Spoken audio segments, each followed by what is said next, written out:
Բարև ձեզ։ Նստեք։ Երեխաներ, այսօր մենք ձեզ հետ միասին իրականացնելու ենք դաս աշխարհագրություն առարկայից 9-րդ դասարանում ենք դասն անցկացնում, դասի անցկացմանը մեզ կօգնի աշխարհացույց կրթական հարթակը,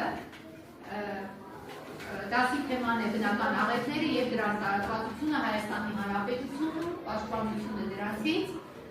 9-րդ դասարանում սովորում ենք թվով 16 աշակերտ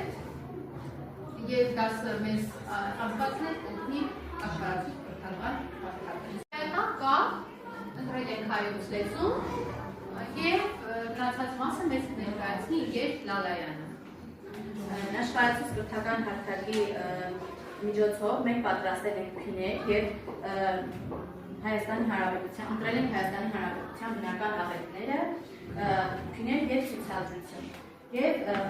փիների շնորհիվ քարտեզի վրա ցուցադրելու ենք աղետների տեղանքները և օգտագործելու ենք նաև կպչուն թերթիկներ։ Հիմա այստեղ Հայաստանի Հանրապետության աղետի գոտի ընտրել ենք որպես Գոգարան գյուղը,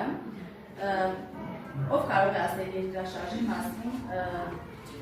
Ներկայացնենք երկրաշարժը որպես բնական աղետ։ Դա ասենք Հայաստանի Հանրապետությունում բնական աղետների տարածված տեսակները, երեխաներով կարող է ասել, Սարա,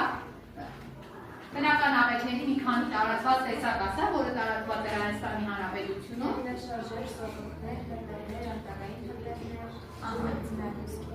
Քարաթափում, լավ, նստից առաջան, ապրես, Անահիտ ջան, կարող ես ասել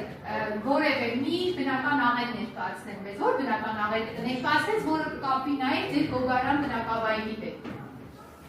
Երկրաշարժերը։ Խոսի երկրաշարժերի մասին, ասա մեզ Հայաստանի Հանրապետությունում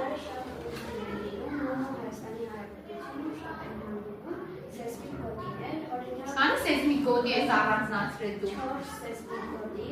Շիրակի դեպի սեյսմիկ գոտի, Նարեկյան սեյսմիկ գոտի, որի մեջ ներառում են Արմավիրը և Արարատը, Վայքի և Սիսյանին,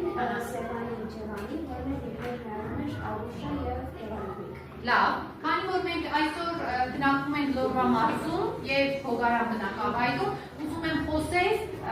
Շիրակ Լոռի սեյսմիկ գոտու մասին, ինչ տարածքներ են գրկում, Վանաձոր, Սպիտակ, Ստեփանավան, նաև Գյումրի, չէ՞։ Կարող ենք նշել 1988 թվականի ավարտի երկրաշարժին, որը Լոռիում